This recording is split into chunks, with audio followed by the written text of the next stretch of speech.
Instagram video ನೋಡ್ಕೊಂಡು ಹೋಗಿ ಇವತ್ತು ನಮ್ಗೆ ಆಗಿದ್ದೊಂದು ಬ್ಯಾಡ್ ಎಕ್ಸ್ಪೀರಿಯನ್ಸ್ ಬಗ್ಗೆ ನಿಮ್ಮ ಹತ್ರ ಶೇರ್ ಮಾಡ್ಕೊತೀನಿ. ಸುಂಕದಕಟ್ಟೆ ಅಂಜನಾ ನಗರಲ್ಲಿ ನಡೀತಿರೋ ಅವರೇ ಬೆಳೆ ಮೇಳಾಗೆ ಇವತ್ತು ಹೋಗಿದ್ವಿ. ಲಿಟ್ರಲಿ 3 ಫುಡ್ ಸ್ಟಾಲ್ಸ್ ಬಿಟ್ಟರೆ ಯಾವುದೂ ಇಲ್ಲ. ಅದರಲ್ಲೂ ಓಪನ್ ಇರೋದು ಎರಡೇ, ಒಂದು ಪಾನಿಪುರಿ, ಇನ್ನೊಂದು ಪೊಟ್ಯಾಟೊ ಟ್ವಿಸ್ಟರು. ದೋಸೆದು ಇಟ್ಟಿದ್ದಾರೆ, ಅದಂತೂ ಇನ್ನೂ ರೆಡಿ ಆಗಿಲ್ಲ ಅಂತ ಹೇಳ್ತಾರೆ. ಜಸ್ಟ್ ಪಾನಿಪುರಿ ತಿನ್ನೋದಕ್ಕೆ ಅಲ್ಲಿವರೆಗೂ ಹೋಗ್ಬೇಕಾ ಅಂತ ಸಖತ್ ಡಿಸಪಾಯಿಂಟ್ ಆಯಿತು.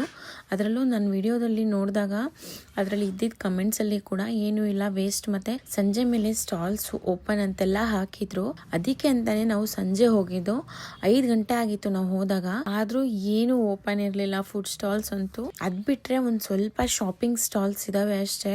ಮ್ಯಾನೇಜ್ಮೆಂಟ್ ಅವರು ದಯವಿಟ್ಟು ಸರಿಯಾಗಿ ಹ್ಯಾಂಡಲ್ ಮಾಡಬೇಕು ಆರ್ಗನೈಸ್ ಮಾಡಿದ್ಮೇಲೆ. ಯಾಕಂದ್ರೆ ದೂರದಿಂದ ಬರೋರು ಇರ್ತಾರೆ ವಿಡಿಯೋ ನಂಬ್ಕೊಂಡು. ನಿಜ ಹೇಳ್ಬೇಕಂದ್ರೆ ನನ್ನ ಫ್ರೆಂಡ್ ಕೂಡ ದೊಡ್ಡಬಳ್ಳಾಪುರ ಇಂದ ವಿಡಿಯೋ ನೋಡ್ಕೊಂಡೇ ಹೋಗೋಣ ಅಂತ ಬಂದಿದ್ದು. ಅಲ್ಲಿಂದ ಬರಕ್ಕೆ 3 ಅವರ್ಸ್ ಆಗಿದೆ ಅವಳಿಗೆ. ನೈಟ್ ಟೈಮ್ ಓಪನ್ ಅಂದಿದ್ಕೆ ಸಂಜೆ ಹಂಗೆ ಬಂದು ಮನೆಗೆ ಹೋಗಿ ರೀಚ್ ಆಗೋ ಅಷ್ಟರಲ್ಲಿ 9 ಗಂಟೆ ಆಗಿದೆ.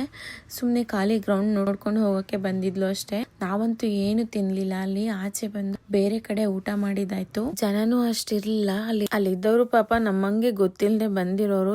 ಅವರೇ ಬೆಳೆ ಕಾನ್ಸೆಪ್ಟ್ ಅಲ್ಲಿ ಅಂತೂ ಏನು ಇರ್ಲಿಲ್ಲ. ಯಾರು ಹೋಗಬೇಡಿ, ವೇಸ್ಟ್ ಅಂದ್ರೆ ವೇಸ್ಟ್.